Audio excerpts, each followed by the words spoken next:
Good morning बच्चों। आज मैं पुनः आप सभी के सामने उपस्थित हुई हूँ रिमझिम भाग 3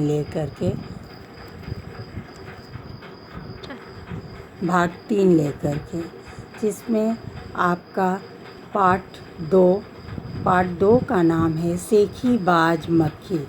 सेखीबाज का अर्थ होता है, बोलिए घमंडी बोल सकते, घमंडी नहीं, सेखीबाज मक्खी यानी कि जो अपनी बड़ाई स्वयं करे, अर्थात डींगे हाँकना।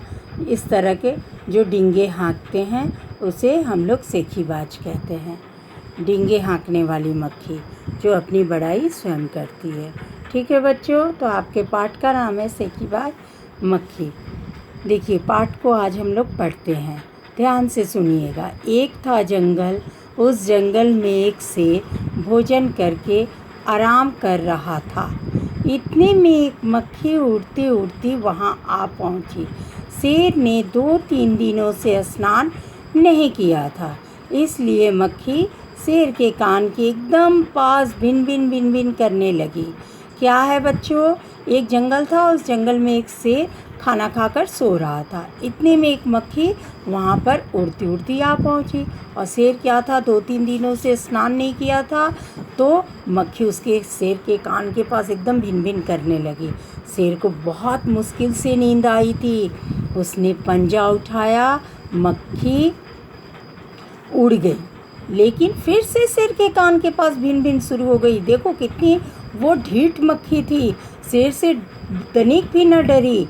अब शेर को गुस्सा आया, वह दहाड़ा, अरे मक्खी दूर हट, वरना तुझे अभी जान से मार डालूंगा।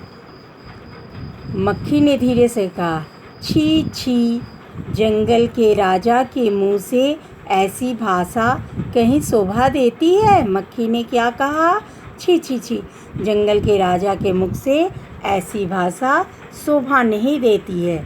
शेर का गुस्सा बढ़ गया। तब क्या हुआ बच्चों, शेर का गुस्सा बढ़ गया। उसने कहा, एक तो मुझे सोने नहीं देती, ऊपर से मेरे सामने जवाब देती है। चुप हो जा, वरना अभी। अपनी बातों को वो अधूरा छोड़ दिया। मक्खी बोली, वरना क्या कर लोगे, मैं क्या तुमसे डर जाऊंगी, मैं तो तुमसे भी लड़ सकती हूँ, हिम्मत हो तो आ जाओ। देखो बच्चों कितनी वो ढीठ मक्खी थी, शेर से बिल्कुल नहीं डर रही थी। और शेर आग बबूला हो उठा, उसने कान के पास पंजा मारा। फिर शेर क्या किया, अपने पंजे से, क्योंकि कान के पास मक्खी बैठकर भिन भिन कर रही थी, उसने वहाँ पंजा मारा। मक्खी तो उड़ गई, पर कान जरा छिल गया। खुद के नाखून से शेर का कान छिल गया। मक्खी उड़कर शेर की नाक पर बैठ गई, तो उसने मक्खी को फिर पंजा मारा, मक्खी उड़ गई। अब की बार शेर की नाक छिल गई। मक्खी कभी शेर के माथे पर बैठती, कभी गाल पर, तो कभी गर्दन पर। देखिए बच्चों मक्खी कहाँ कहाँ बैठी, शेर के कान पर, शेर के नाक पर, शेर के माथे पर, शेर के गाल पर। लेकिन हर बार जब भी पंजा मारने जाता, मक्खी उड़ जाती और शेर को खुद के पंजा से ही घायल होना पड़ जाता।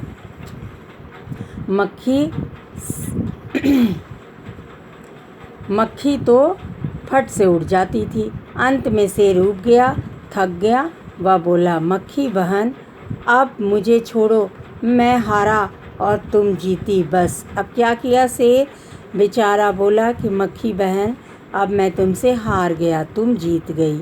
मक्खी तो अब घमंड में चूर हो गई और घमंड में चूर होकर उड़ती उड़ती आगे बढ़ी। सामने एक हाथी मिला। मक्खी ने कहा, अरे हाथी मुझे प्रणाम कर, मैंने तो जंगल के राजा शेर को हराया है, इसलिए जंगल में अब मेरा राज चलेगा। हाथी ने सोचा, इस पागल मक्खी से बहस करने में समय कौन बर्बाद करे।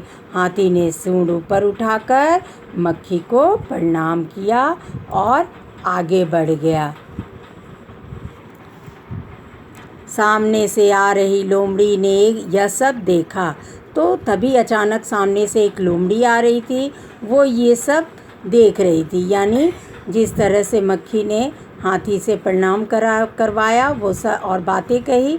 वो सारी बातें लोमड़ी ने सुनी। लोमड़ी मंद मंद मुस्कुराने लगी। मंद मंद माने धीरे धीरे आस्ते आस्ते मुस्कुराने लगी। इतने में मक्खी ने लोमड़ी से कहा, अरे ओ लोमड़ी, चल मुझे प्रणाम कर। मैंने जंगल के राजा शेर और विशालकाय हाथी को भी हरा दिया है। फिर मक्खी लोमड़ी से क्या बोली, अरे लोमड़ी, चल मुझे प्रणाम कर। मैंने जंगल के राजा शेर को भी हराया है और हाथी को भी हराया है। अब मैं सबसे बड़ी हूँ, तो अतः तो मुझे प्रणाम कर। ठीक है बच्चों, बस आज के लिए इतना ही। अगले दिन मैं पुनः उपस्थित होंगी और इसके अगले भाग को मैं पढ़ाऊँगी। तब तक से जितना मैं पढ़ाई हूँ वो सब पुनः आप दोहराइए, पढ़िए और इस कहानी का आनंद लीजिए। Thank you.